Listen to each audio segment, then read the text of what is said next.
The crimson sky stretched like a wounded canvas above the ruins of what had once been a thriving metropolis. Buildings leaned precariously against one another, their skeletons exposed to the toxic air that hung heavy with the stench of decay and the lingering scent of plasma discharges. The war between humans and the alien coalition had ended without victors, leaving behind only survivors scavenging through the detritus of a fallen world. Ion Brandt moved with practiced stealth through the abandoned streets, his boots making barely a sound on the cracked pavement. His eyes, constantly scanning his surroundings with a pale blue of a winter sky, hardened by years of fighting and survival. The respirator covering the lower half of his face hissed softly with each breath, filtering out the worst of the airborne toxins. He paused at an intersection, consulting the electronic map on his wrist device. According to his intel, there should be a cache of converter coils in the remnants of a tech facility 2 blocks east. Without those components, his escape vessel would never achieve escape velocity. And time was running out. 3 more days, he muttered to himself. Then the orbital window closes for another 6 months. The thought of spending 6 more months on this hellscape was enough to make his stomach clench. He'd survived the initial bombardment, the subsequent ground invasion, and the chaotic years after the fragile ceasefire. But each day brought new dangers, and resources grew scarcer with each passing week. Ion ducked into a narrow alley as a patrol drone hummed overhead. The machines belonged to no particular faction these days. They simply hunted anything that moved, programmed to continue a war that officially no longer existed. When the drone passed, he continued his careful progress toward the tech facility. The distant sound of blaster fire echoed between buildings, followed by an unnatural silence. Ion quickened his pace. Where there was fighting, there were scavengers or mercenaries, neither of which he wanted to encounter.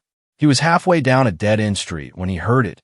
A faint, pained groan coming from behind a collapsed storefront. His hand immediately dropped to the blaster holstered at his hip. Experience had taught him caution above all else.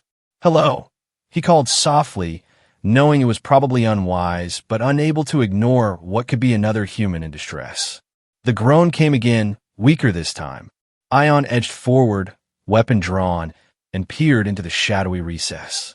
What he saw made him stiffen. Sprawled against a concrete slab was a clearly non-human figure.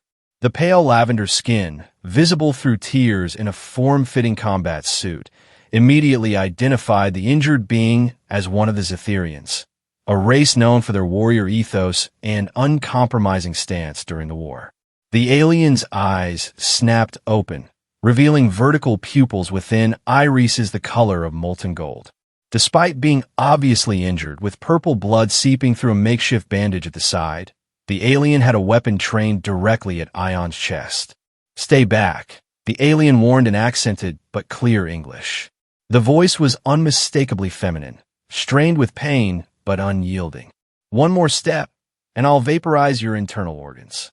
Ion held his position, blaster still aimed. "Looks like you're in no position to make threats," he observed coolly. "You're bleeding out.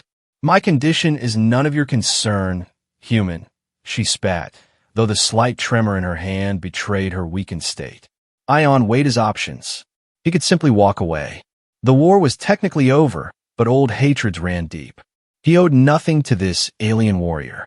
Yet something, perhaps the same instinct that had kept him alive when so many others had fallen, told him that leaving her to die would be a waste. And in this world, waste was the one luxury no one could afford. "I have medical supplies," he said finally, not lowering his weapon. "I can help stop the bleeding." The alien's eyes narrowed with suspicion. "Why would you assist an enemy? The war's over, and there aren't many living things left on this rock. Seems a shame to let one more die unnecessarily." A bitter laugh escaped her. "How sentimental. Your species always confused me with such contradictions." Nevertheless, she lowered her weapon slightly, not enough to indicate trust, but enough to suggest she wouldn't shoot him immediately. Ion approached cautiously, setting his medical kit on the ground within reach. "I need to check the wound." "Do what you must," she said through gritted teeth. but know that I can still kill you with one hand. Ion pulled back the makeshift bandage, revealing a deep gash along her ribs that oozed thick purple blood. The wound appeared to have been caused by shrapnel, with metal fragments still embedded in the flesh. He reached for his antiseptic spray. As he applied pressure to clean around the wound, the alien hissed sharply, her body tensing. Mine isn't that flexible. Stop forcing it, she snarled, jerking away from his touch. I need to apply pressure or you'll bleed out, Ion said firmly. Your biology might be different, but blood loss is blood loss. With reluctance, she allowed him to continue.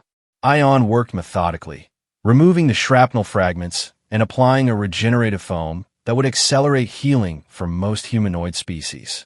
Whether it would work on Zetherian physiology was another question entirely. What's your name? He asked as he wrapped a clean bandage around her torso.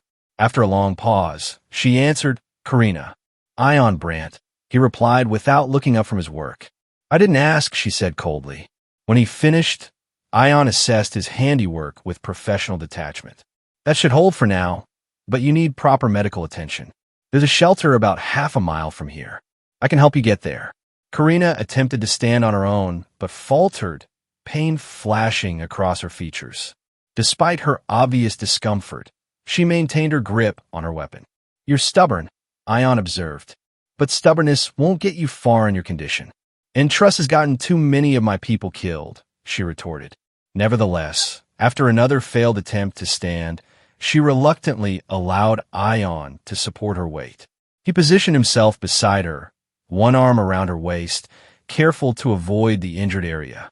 The journey to the shelter was slow and tense. Every few minutes, they would pause to listen for drones or patrols. Karina's breathing grew increasingly labored, but she refused to show any other sign of weakness. By the time they reached the entrance to Ion's hideout, a reinforced basement beneath a collapsed office building, she was barely conscious. Ion punched in the security code and guided her through the concealed entrance.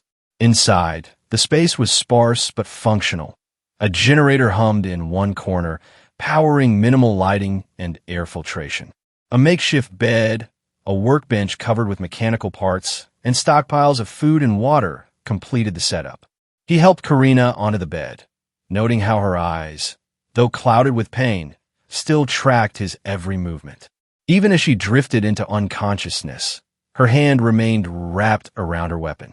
Ion watched the alien warrior as her breathing evened out in sleep. He wondered if he'd just made a catastrophic mistake by bringing her here. Yet looking at her, he couldn't help but reflect on how far they'd all fallen. Humans and aliens alike, reduced to scrabbling for survival among the ruins of their civilizations. With a sigh, he turned to the workbench. The converter coils wouldn't find themselves, and the orbital window wouldn't wait for anyone. Not even for a human with an unexpected alien guest. Karina awoke with a start, her warrior instincts pulling her from unconsciousness at the sound of movement. She found herself on a thin mattress in a dimly lit room, the pain in her side dulled but still present. Without hesitation, she raised her weapon, pointing it at the human who stood across the room at a workbench. "What have you done?" she demanded, her voice hoarse. Ion turned calmly, showing no surprise at having a weapon aimed at him. "Cleaned your wound, gave you antibiotics, and let you sleep for 8 hours. You're welcome. I didn't give you permission to touch me," Karina growled, attempting to sit up and wincing at the effort. "If you're so eager to die, I can reopen the wound for you," Ion replied dryly. "But I need those components, and you were in my way." A tense silence stretched between them. Karina's golden eyes assessed the human with a mixture of suspicion and grudging curiosity. Finally, she lowered her weapon slightly. "What components?" Ion gestured to the scattered parts on his workbench. "Converter coils, energy cells, things I need to get off this rock before the orbital window closes. You have a ship?" Her interest was immediately piqued. "Parts of one," Ion admitted. "Enough to make it work with the right additions." Karina considered this information, her tactical mind already calculating possibilities. "I know where you can find what you seek." Ion raised an eyebrow. "Is that so?" The coalition forces maintained several supply depots across this sector. One is less than 20 kilometers from here. It would have everything you need if you can access it. And I suppose you have the access codes? Ion asked skeptically. Karina's lips curled into a slight smile. Better. I have genetic clearance. The security systems are keyed to Zetherian DNA. Convenient. Ion crossed his arms. What's in it for you? Safe passage off this waste of a planet, she stated simply. I have unfinished business elsewhere. Ion studied her for a long moment. Why should I trust you? For all I know, you're leading me into a trap. If I wanted you dead, human, I would have killed you while you slept. She gestured to the blaster still in her hand. I had ample opportunity. That much was true. Ion conceded silently. He'd been reckless, allowing exhaustion to overcome his usual vigilance. The fact that he'd awakened at all suggested she had her own reasons for keeping him alive. Fine, he said at last. A temporary alliance. You help me get what I need. I help you get off-world. After that, we go our separate ways. Karina nodded once, a sharp, military acknowledgement. Agreed. Over the next day, as Karina's wound began to heal with surprising speed, they prepared for their journey. Ion shared his limited rations, protein concentrates, and purified water, which Karina accepted without comment. In turn, she offered insights into coalition patrol patterns and the changing geography of the ruined city. Your species heals quickly, Ion remarked as he checked her bandages. The wound, which would have taken a human weeks to recover from, was already forming scar tissue. Zetherians evolved on a high-radiation world, Karina explained curtly. Rapid cellular regeneration was necessary for survival. Useful trait for a warrior race. We are not merely warriors, she corrected him with a flash of irritation. Before the war, my people were scholars and explorers. I was a xenobiologist. Ion looked surprised. What led a xenobiologist to a combat unit? Karina's expression darkened. The same thing that turned your engineers and doctors into soldiers. Necessity. They left the subject there, both uncomfortable with the parallels in their experiences. Instead, they focused on practical matters, inventory checks, weapon maintenance, route planning. It was during one such session that their temporary peace was shattered. A proximity alarm blared from Ion's security system. He rushed to the monitor, cursing under his breath. Mercenaries, he said grimly. Half a dozen, heavily armed. They must have tracked us from a city. Karina was on her feet instantly, checking her blaster's charge. How many exits? 2. The main entrance and an emergency tunnel that leads to the sewers. They'll expect us to use the tunnel, she reasoned. Ion nodded in agreement. Standard tactical approach. They'll have it covered. Then we don't use it, Karina said. We fight. Before Ion could respond, a metallic clang echoed through the shelter as the mercenaries began cutting through the reinforced door. No choice now, he muttered, grabbing his rifle from beside the workbench. Take position by the generator. We can use the shadows for cover.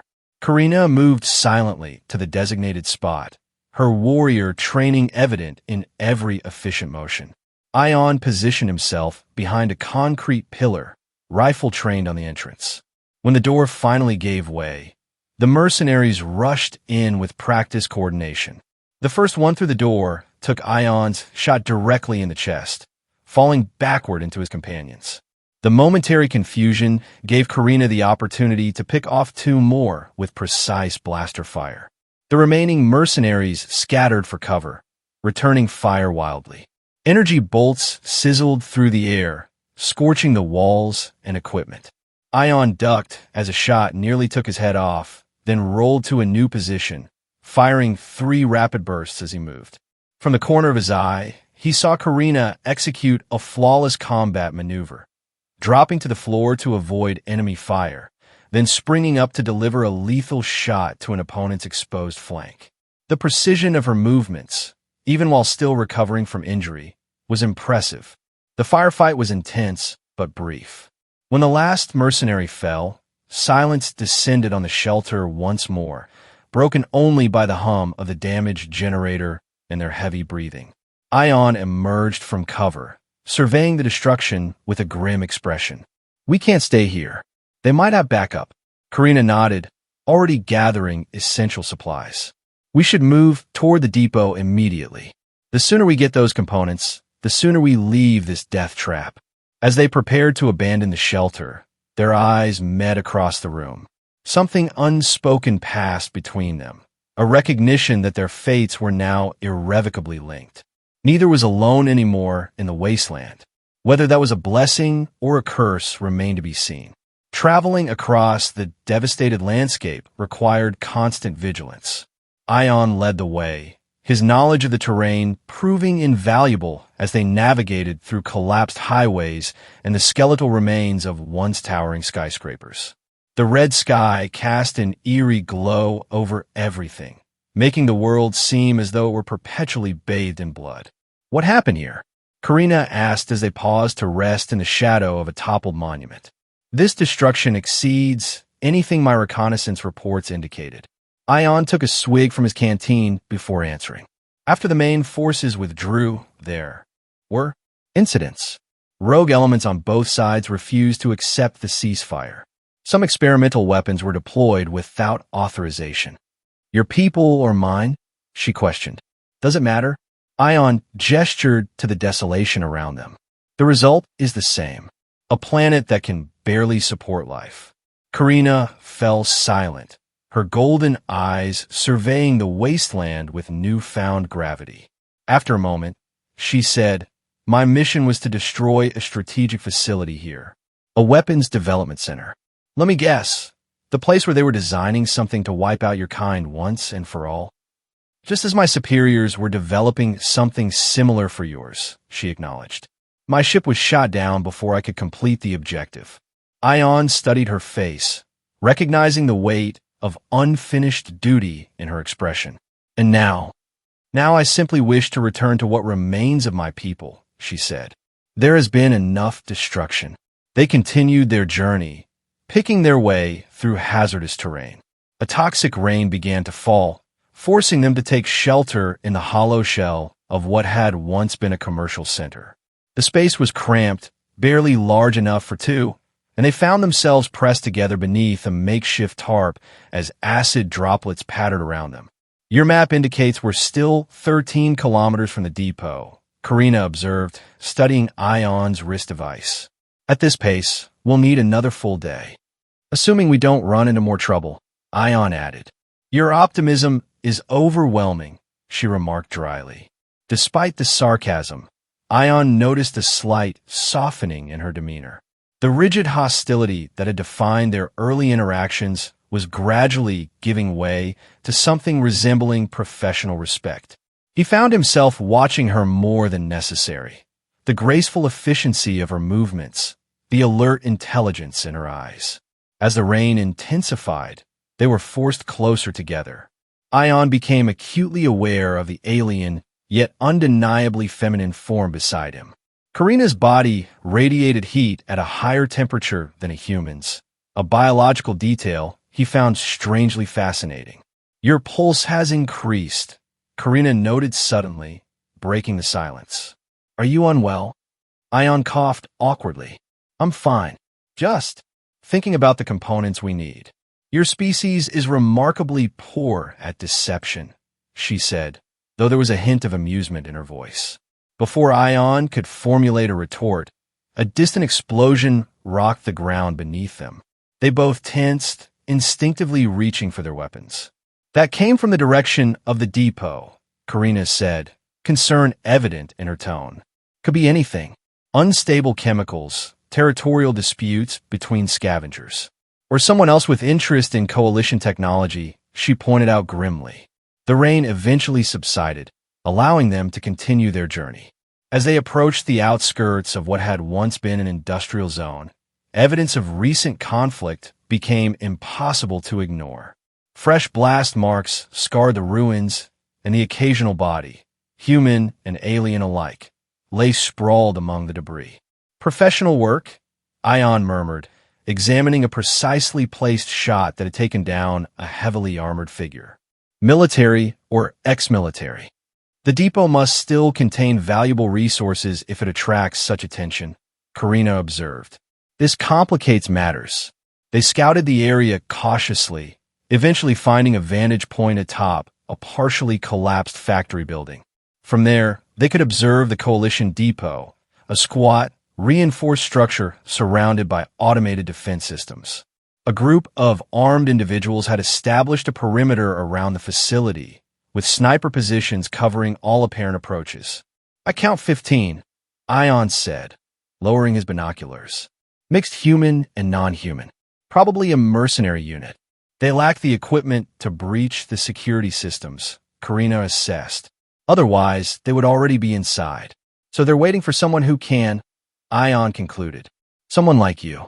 Their eyes met, a silent understanding passing between them. They would need a plan, one that utilized their complementary skills and accounted for their significant disadvantage in numbers. As night fell, they retreated to an abandoned administrative building near the factory to strategize. The interior was relatively intact, offering them a secure space to rest and prepare. Ion cleared a small area, spreading out his map and marking key positions around the depot. "The main entrance is clearly not an option," he said, circling the heavily guarded front of the facility. "But there should be maintenance access points designed for emergency situations." Karina nodded. "Standard Coalition protocol includes at least 2 alternative entry points, typically concealed and minimally guarded. They work together to identify potential entry routes, their heads bent, close over the map.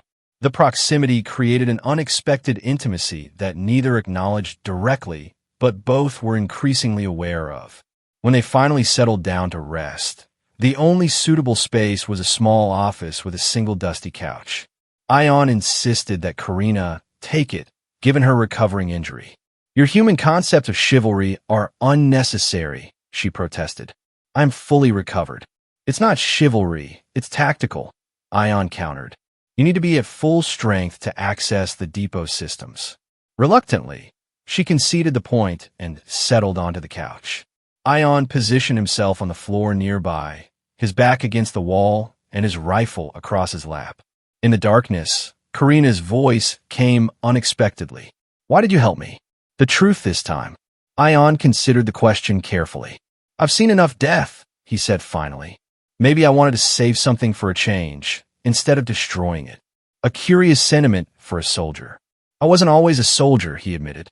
"Before the war, I designed environmental systems for off-world colonies. Life support, sustainable ecosystems, creating places where people could thrive." A long silence followed, and Ion thought perhaps she had fallen asleep. Then her voice came again, softer than before. "I had a family once. A bondmate, 2 offspring. They were on a research station when your people's Third Fleet launched a preemptive strike against civilian targets." The pain in her voice was raw, unfiltered by her usual stoicism. Ion felt a weight settle in his chest. "I'm sorry," he said, knowing the words were inadequate. "As am I, for the human families destroyed by Zetherian forces," she replied. "The cycle of vengeance has left us all diminished." In the darkness, they found a kind of truth that had eluded them in daylight, a shared understanding of loss that transcended their differences. As sleep finally claimed them, both carried the strange, unsettling awareness that their enemy had become something more complex than either had anticipated. Dawn brought renewed focus to their mission. They approached the depot from the west, using the twisted remnants of manufacturing equipment as cover. The mercenary force had maintained their position overnight, their discipline suggesting military background rather than opportunistic scavenging. "We need a diversion," Ion whispered as they observed the patrol patterns. "Something to draw them away from the southeast corner where that maintenance shaft is located." Karina studied the scene with tactical precision. "The fuel reserves for their vehicles," she suggested, pointing to several containers positioned near a makeshift barricade. "A precision shot from this distance could ignite them." Ion nodded in agreement. "I'll take the shot. You circle around to the access point and be ready to move in the moment they respond. And if they don't all respond to the diversion, then I'll provide covering fire until you're inside," he said simply. "Once you're in, find the interior security panel, and disable the automated systems. I'll join you through the main entrance. The plan was risky, but neither could propose a better alternative given their limited resources. They synchronized their timepieces and separated, each moving into position with practiced stealth. Ion found a suitable sniper location among the upper levels of a collapsed structure. He assembled his rifle methodically, checking each component with the care of someone whose life regularly depended on his equipment's reliability. When all was ready, he sighted along the barrel, focusing on the fuel containers approximately 800 meters distant. He waited for Karina's signal, a brief flash of light indicating she was in position. When it came, he steadied his breathing, adjusted for wind drift, and squeezed the trigger. The shot was perfect, striking the most volatile container. The resulting explosion far exceeded his expectations, sending a fireball roaring into the crimson sky. The mercenaries reacted immediately, most rushing toward the conflagration with weapons drawn. Through his scope, Ion caught a glimpse of Karina's lavender form darting toward the maintenance access. 3 mercenaries remained at the southeast corner, unswayed by the distraction. Without hesitation, Ion adjusted his aim and dispatched 2 with rapid, precise shots. The third spotted Karina just as she reached the access panel and raised his weapon. Ion's final shot struck the mercenary in the shoulder. Not a kill, but enough to disrupt his aim. Karina seized the opportunity, closing the distance and engaging in hand-to-hand combat with fluid, lethal efficiency. Within seconds, the mercenary lay motionless, and Karina was working on the access panel. Satisfied that she had breached the entry point, Ion hastily disassembled his rifle and began making his way toward the depot.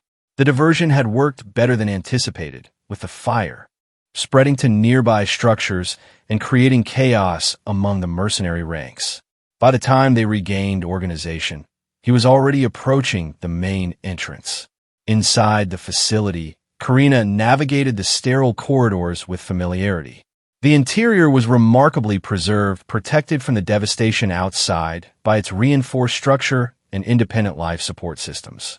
She located the security mainframe and placed her palm against the biometric scanner. The system hummed, identifying her Zephyrian DNA, and the automated defenses powered down with a series of descending tones.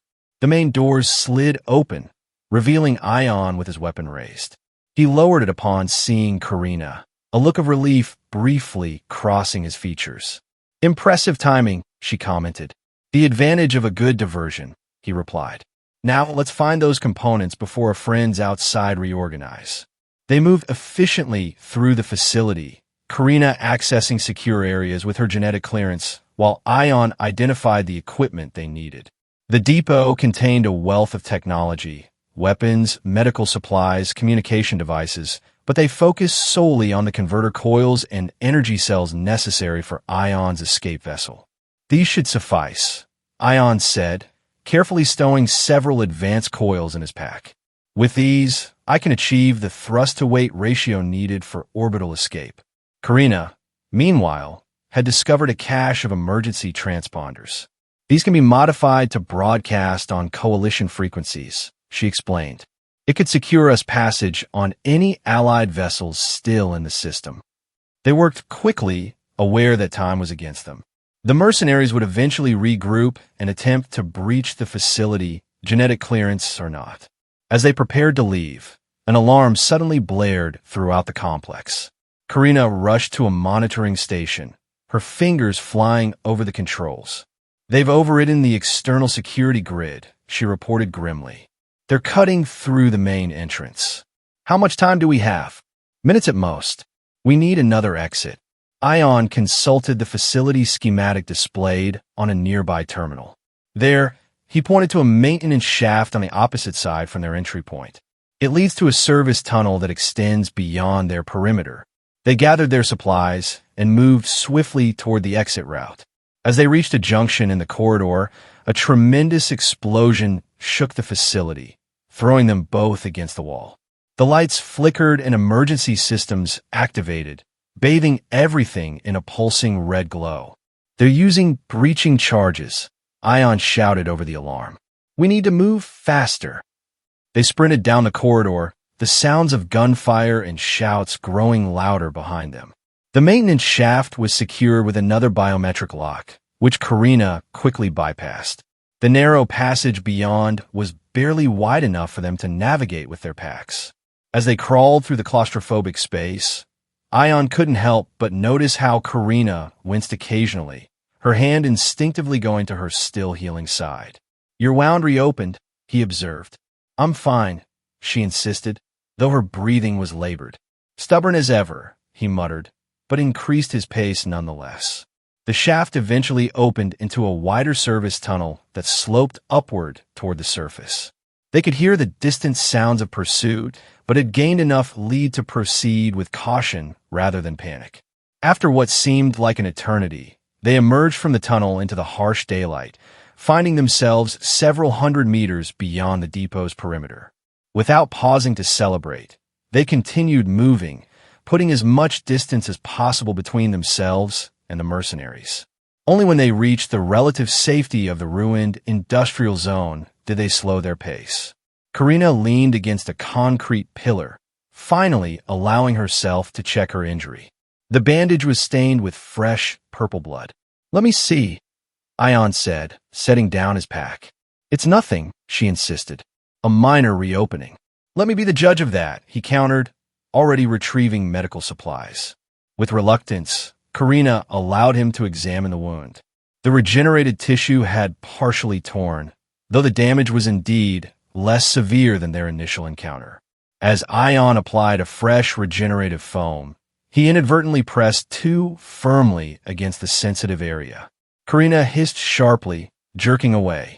"Mine isn't that flexible." "Stop forcing it," she growled. "If you'd hold still, this would be easier," Ion replied, though his touch became gentler. "Your anatomy might be alien, but the principles of wound care are universal. Your technique leaves much to be desired," she said, though there was less bite in her tone than before. "And your cooperation could use improvement," he retorted, finishing the bandage. "With a final adjustment. There, that should hold until we get back to the ship." Their eyes met, and for a moment, neither looked away. Ion became acutely aware of the closeness between them, of the strange, compelling beauty of her alien features. Something shifted in Karina's expression as well, a softening, a curiosity. The moment was broken by the distant sound of vehicles. They gathered their supplies quickly and continued their journey, both pretending that nothing had changed between them. But something had, and they both knew it. The return journey to Ion's hidden vessel was arduous. They traveled primarily at night to avoid detection, navigating through increasingly difficult terrain as they approached the mountains where Ion had concealed his ship. The components from the depot were heavy, requiring frequent rest stops and careful distribution of the load between them. During one such stop, they found shelter in an abandoned residential structure that had partly survived the devastation. The interior was eerie, furniture still in place, personal belongings scattered as if the occupants had fled in haste. It was a frozen moment from before the world ended. "Your people lived comfortably," Karina observed, examining a family photograph that had somehow remained intact on a wall. "Some did," Ion acknowledged. "Others struggled even before the war. Our civilization wasn't perfect, nor was ours," she admitted. "The military caste held too much power. Scholars like myself were respected, but rarely heard in matters of policy. They made camp in what had once been a living room, clearing space among the debris. As they shared their rations, the conversation turned to their respective pasts, not as enemies, but as individuals caught in events beyond their control. "You mentioned a companion before," Karina said carefully. "Someone you couldn't save." Ion's expression tightened, but he didn't deflect the question. Her name was Alara. She was a xenolinguist assigned to the diplomatic corps. When negotiations failed and the attacks began, she was on a station near the front lines. "I was on Earth, working on evacuation protocols." He paused, the memory still raw despite the years. "The station was destroyed in the first wave. No survivors." Karina was quiet for a moment. "Among my people, we have a belief that those who depart before us become part of the cosmic consciousness, their essence returning to the stars from which all life emerged. A comforting thought, Ion said, more poetic than most human religions. It is not religion, but observation, she corrected. Energy cannot be destroyed, only transformed. The electrical patterns that form our thoughts and memories must continue in some form, somewhere in the universe. The conversation lapsed into companionable silence. As they prepared to rest, the confines of their shelter forced them to sleep in close proximity. Ion spread his thermal blanket beside Karina's, close enough that he could feel the radiant heat from her body. In the darkness, he became aware of her watching him. Your heart rate increases when we are in close proximity, she said softly. Is this a stress response? Ion hesitated, unsure how to navigate this new territory. Not exactly, he admitted finally. I have studied human physiology extensively, she continued. Such responses typically indicate fear, exertion, or attraction. The directness of her observation left Ion momentarily speechless. Before he could formulate a response, Karina surprised him further.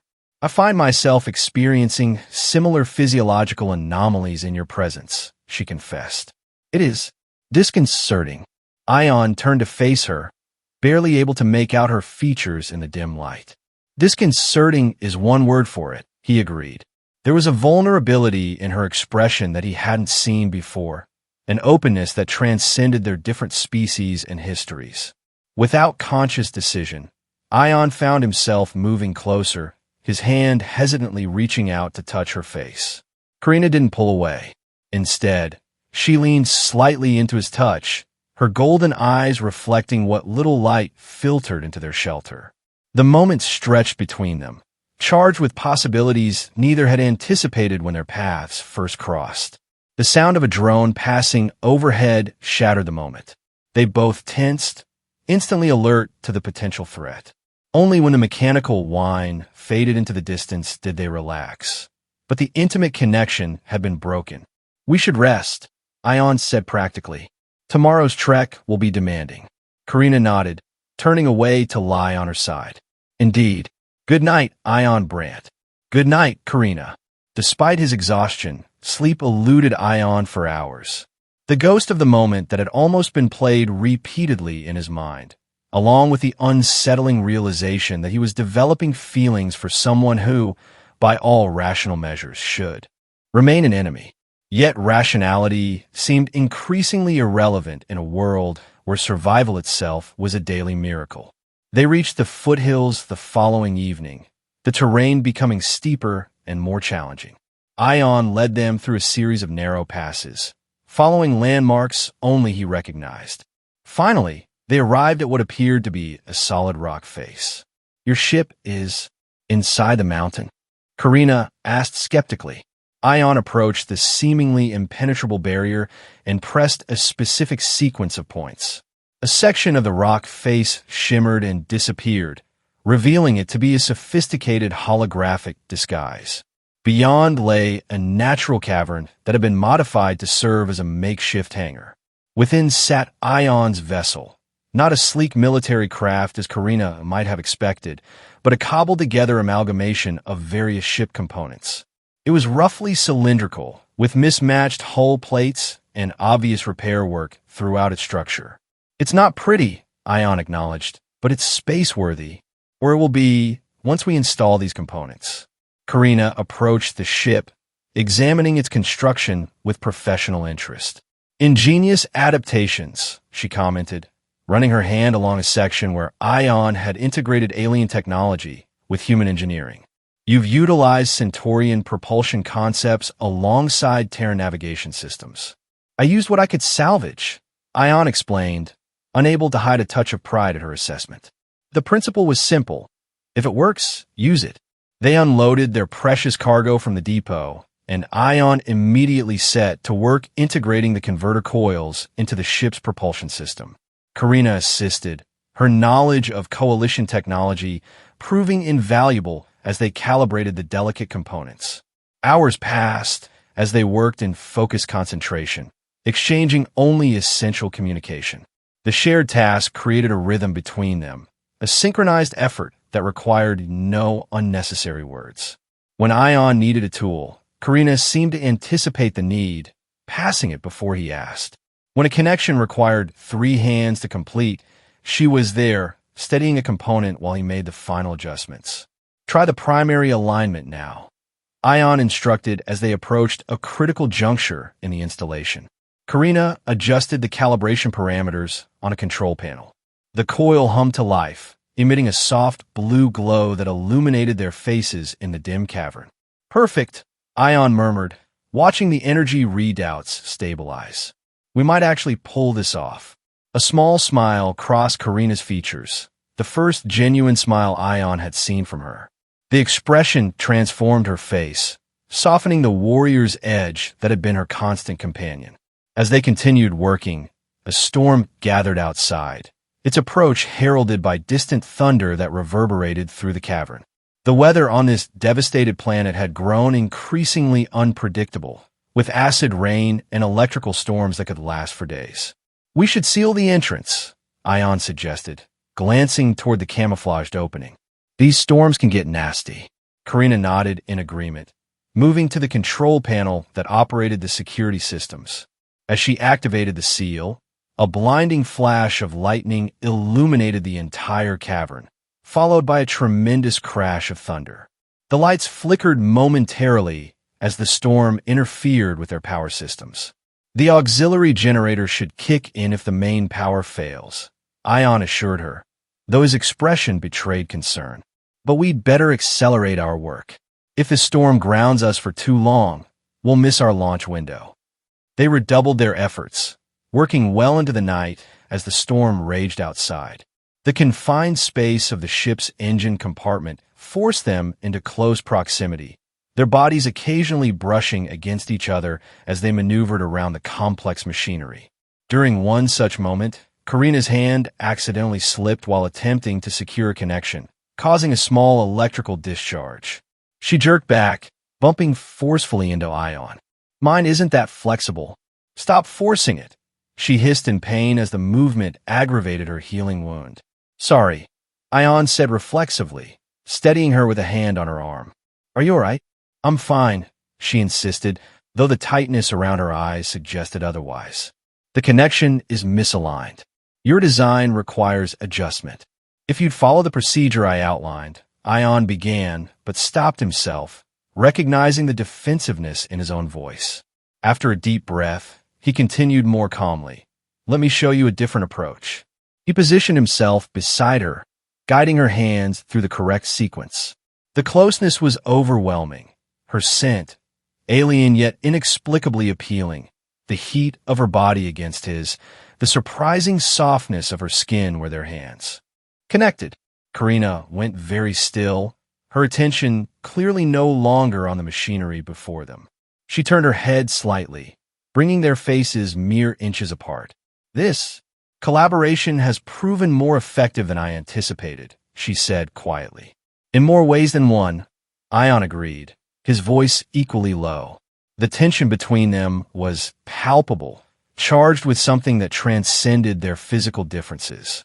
For a suspended moment, the universe seemed to contract to just this point in space and time. A human and a Zetherian, enemies by circumstance but drawn together by forces neither fully understood. A sudden power surge interrupted the moment, the lights in the cavern flaring brightly before stabilizing again. They pulled apart, the practical demands of their situation reasserting themselves. We should check the main generator, Ion suggested, his voice deliberately neutral. That surge could have damaged the regulators. They continued working through the night, both tacitly avoiding acknowledgement of what had nearly transpired between them.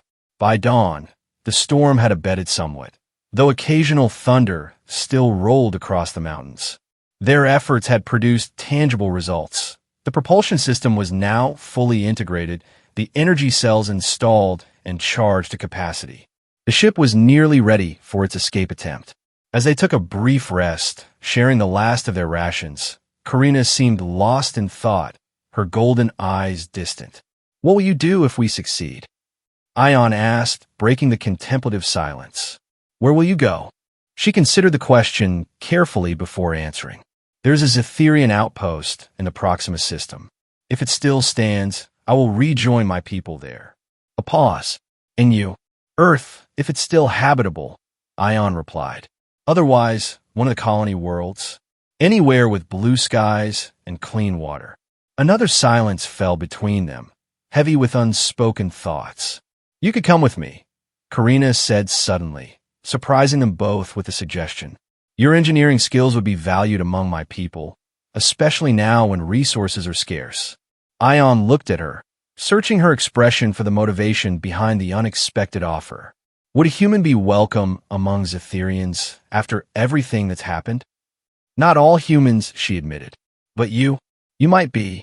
The implication hung in the air between them, that she would vouch for him, that she wanted him to accompany her beyond their immediate need for cooperation. Before Ion could formulate a response, the cavern's alert system blared to life. A proximity warning flashed on the security console. Multiple signatures approaching, Ion announced, rushing to the monitoring station. Ground vehicles heavily armed. The displays showed a convoy of military-grade transports moving deliberately toward their location. Their pursuers from the depot had apparently tracked them, despite their precautions. Ow! Karina demanded, examining the data alongside Ion. We disabled all tracking devices. Ion's expression darkened with realization. The components themselves. The converter coils must have embedded transponders that activated when we powered them up. How long until they reach us? 20 minutes, maybe less. Ion moved decisively toward the ship. We need to launch immediately. The pre-flight checks aren't complete, Karina objected, and the guidance systems still need calibration. No choice. We'll have to finish in orbit. He began the launch sequence, bypassing several safety protocols in the process. Help me with the final connections. They worked frantically, completing critical systems while leaving non-essential elements for later. The ship groaned as power flowed through pathways that hadn't been fully tested, but the core functions responded as intended. Seal the hull integrity field. Ion instructed as they prepared for launch. It won't hold atmosphere perfectly, but it should keep us alive until we can make proper repairs. Karina complied, her movements swift and precise despite the pressure. Field active. Containment at 84% and holding. Outside, the sound of approaching vehicles grew louder. An explosion rocked the cavern entrance, their pursuers attempting to breach the sealed access. Time to go, Ion said grimly, settling into the pilot's seat. Strap in. The ship's engines ignited with a roar that echoed throughout the cavern. Ion activated the exterior camouflage projectors, creating a holographic image of solid rock where the cavern's true exit was located. It wouldn't fool their pursuers for long, but it might provide the crucial moments they needed. As the ship lifted off, Ion guided it toward a secondary exit he had prepared, a narrow fissure in the mountain's far side, barely wide enough for the vessel to squeeze through. The navigation was treacherous, requiring split-second adjustments and perfect control. Structural strain increasing. Karina reported from the co-pilot's position.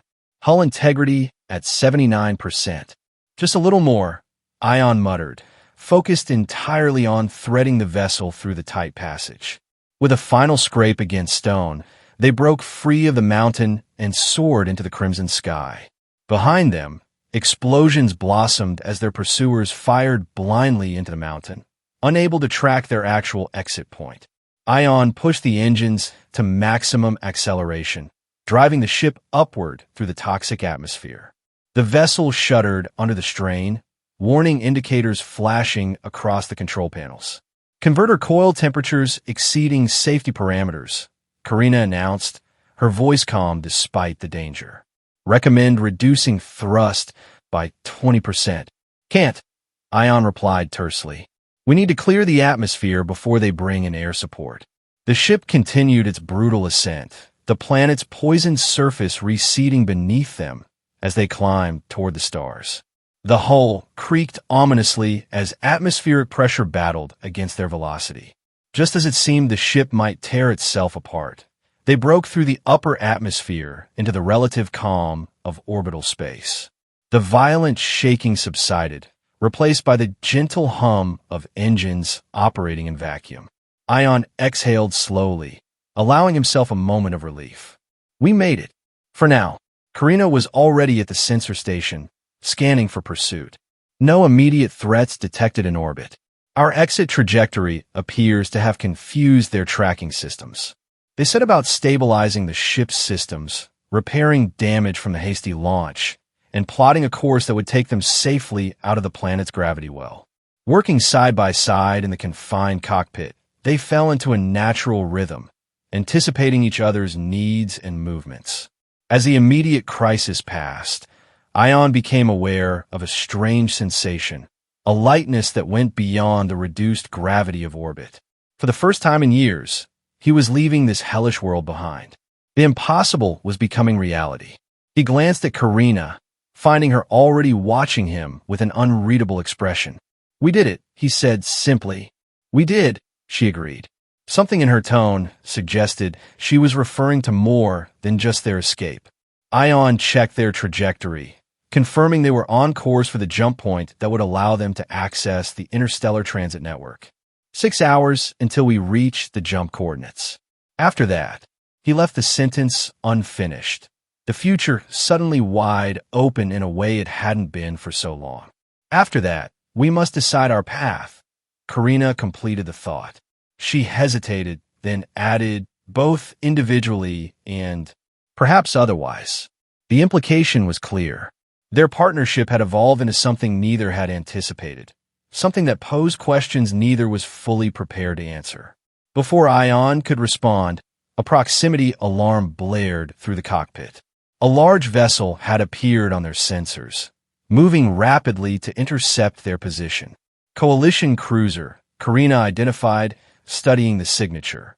Heavily armed, but it appears to be damaged. Possibly a survivor from the initial conflict. Ion's hands flew over the controls, preparing evasive maneuvers. Friendly or hostile? Unknown. Karina attempted to establish communication. "They're scanning us. They've detected Zetherian life signs." The cruiser adjusted course, clearly homing in on their position. Its weapons systems powered up, energy signatures indicating readiness to fire. "I think we have our answer," Ion said grimly, executing a sharp evasive turn that strained the ship's already compromised structural integrity. The first volley from the cruiser missed them by a narrow margin, superheated plasma illuminating the darkness of space around them. Their small vessel had maneuverability as its only advantage against the much larger warship. "We can't outrun them indefinitely," Karina pointed out, bracing herself as Ion executed another evasive maneuver. "And our weapon systems are minimal at best." Ion's mind raced through options, each seeming more desperate than the last. "The converter coils," he said suddenly. "If we reverse the polarity and overload them near the cruiser, the energy discharge could disable their systems temporarily. It would also leave us without propulsion," Karina countered. "Better than being vaporized." Ion began the complex sequence to modify the coil's output. "Can you get us close enough to their sensor array?" Karina took the pilot controls, her combat experience evident in the precision of her maneuvers. Approaching optimal position in 40 seconds. Another blast from the cruiser grazed their hull, sending sparks cascading through the cockpit. Warning alarms blared as several systems went offline. "Hull breach in aft section," Ion reported, diverting emergency power to the containment fields. Sealing now. The atmosphere thinned noticeably as their life support struggled to compensate for the damage. Karina pushed the engines beyond their safe limits, bringing them within striking distance of the cruiser's vulnerable sensor array. "Now!" Ion shouted, activating the modified converter coils. Energy surged through the ship's systems, creating a cascading reaction that culminated in a brilliant pulse of electromagnetic force. The discharge enveloped both vessels, temporarily overwhelming electrical systems and creating a spectacular light show against the backdrop of space. Their ship went dark, all systems momentarily offline. The cruiser, bearing the brunt of the discharge, drifted aimlessly, its weapons and propulsion similarly disabled. In the sudden silence, Ion and Karina found themselves floating in the darkened cockpit, illuminated only by the distant stars visible through the viewport. Their faces were inches apart, brought together by the unpredictable motion of zero gravity. That was unconventional, Karina remarked, her golden eyes reflecting starlight. Desperate times, Ion replied, his voice low. He made no effort to increase the distance between them, instead reaching out to stabilize himself with a hand on her arm. The touch sparked something that had been building between them since their first encounter. In the suspended moment of darkness, with death temporarily held at bay, the barriers between them, species, history, loyalty, seemed suddenly insignificant compared to the undeniable connection they had forged. Karina moved first, closing the minimal distance between them. Their lips met in a kiss that defied explanation. Alien yet familiar, strange yet right. The sensation was electric, transcending their biological differences in a moment of pure connection. When they separated, both seemed equally surprised by what had transpired. Before either could speak, the emergency systems flickered back to life, bathing them in red light as the ship began its automatic restart sequence. Systems rebooting, Ion said unnecessarily, his voice unsteady. We should check the damage. Yes, Karina agreed, though neither made an immediate move to separate. The moment was interrupted by the cruiser, now showing signs of recovery as its lights began to reactivate. They had minutes at most before it would regain weapons capability. The jump point, Ion said urgently, returning his attention to the navigation console as it came back online. We're close enough to make an emergency jump, even with damaged systems. The calculations would be imprecise, Karina warned. We could emerge anywhere within several light years of our intended destination. Better than staying here to be target practice. Ion began the jump sequence, bypassing safety protocols that would normally prevent such a risky maneuver. As the cruiser's weapons systems began powering up again, their small vessel limped toward the jump coordinates, pushing its damaged engines to their limits. The fabric of space-time began to distort around them as they approached the threshold. Karina, Ion said suddenly, his eyes meeting hers across the cockpit. About what you said earlier, about coming with you. She held his gaze steadily. The offer remains open. A smile, the first genuine smile she had seen from him, transformed his features. Let's discuss it on the other side. The jump drive engaged, enveloping their ship in a cocoon of distorted space-time. The stars blurred into streaks of light as the vessel accelerated beyond conventional physics, leaving the hostile cruiser and the devastated planet far behind. The transition was rougher than normal, the damaged systems struggling to maintain stability through the jump. Ion and Karina worked in perfect synchronization, compensating for failures and rerouting critical power to maintain their tenuous bubble of existence between dimensions. When they finally emerged into normal space, it was in an unfamiliar system, a yellow star surrounded by several planets, none immediately recognizable from their navigation data. Location unknown, Karina announced after consulting the partially functioning sensors. Star types suggest we're still in human-explored space, but outside major transit routes. At least we're alive, Ion observed, running diagnostics on their battered vessel. Though not for long, unless we find a place to make repairs. Life support is operating at minimal capacity. They scanned the system, identifying a habitable planet within range of their remaining fuel. The approach was tense, their damaged ship protesting every maneuver as they descended through the atmosphere. The landscape below was untouched by war, verdant forests, gleaming oceans, and sweeping plains under a clear blue sky. After years on a devastated world, the sight was almost painful in its beauty. It's perfect, Ion whispered, his voice thick with emotion. Karina's hand found his across the console, their fingers intertwining in a gesture that bridged their differences. A new beginning, perhaps. The landing was rough but controlled, bringing them down in a meadow bordered by dense forest. As the engines powered down for the final time, a profound silence enveloped them. Not the ominous quiet of danger, but the peaceful stillness of sanctuary. They emerged from the ship cautiously, weapons ready despite the apparent absence of threats. The air was sweet and clean, fragrant with unfamiliar blossoms. A gentle breeze carried sounds of life, insects buzzing, distant animal calls, the rustle of leaves. Standing side by side on this unknown world, they surveyed their new surroundings. The war seemed distant here, a nightmare from another lifetime. Before them stretched possibilities neither had dared imagine during their desperate struggle for survival. "We'll need to adapt the communication array," Karina said practically. "Determine if there are settlements nearby, or passing ships we could signal. Or we could stay," Ion suggested quietly. "Make a life here, away from the conflict, away from the divisions that drove our peoples apart." Karina turned to face him fully, her expression thoughtful. "Is that what you want?" "I want." Ion paused, searching for words to express feelings he was only beginning to understand. "I want to stop running, stop fighting.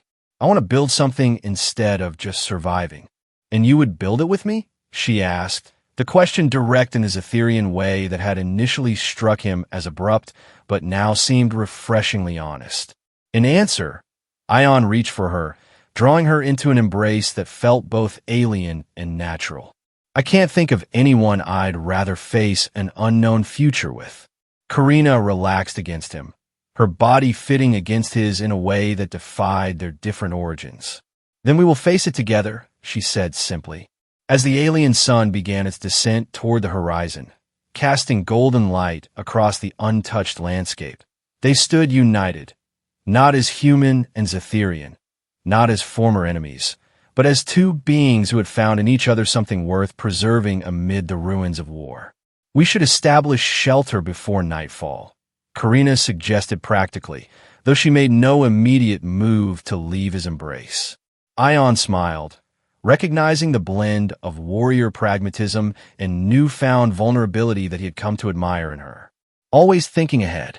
"One of us must," she replied with a hint of teasing. They separated reluctantly, turning their attention to the immediate tasks of survival, though now with purpose beyond mere existence. As they worked together to salvage useful components from their ship, Karina paused suddenly, her expression softening. "Ion," she said, using his given name with a new familiarity, "we will have to struggle every day to survive out here." He approached her, taking her hand in his. "Together," he said with quiet certainty. "When it's together, everything becomes more flexible." The reference to her oft-repeated protest brought a rare smile to her face. In that moment, watching the alien woman who had improbably become essential to his existence, Ion Brandt felt something he had thought lost forever in the devastation of war: hope. As night fell on their first day on this new world, they sat beside a small fire, planning their future with cautious optimism. The stars above were unfamiliar constellations, yet somehow fitting for the unprecedented journey they had embarked upon. Two former enemies finding in each other the peace that their civilizations had failed to achieve. Whatever challenges awaited them on this unknown planet, they would face them as they had faced the horrors of war, but now with the strength of unity rather than the isolation of survival. In the end, it wasn't escape from death that had saved them, but the discovery of something worth living for.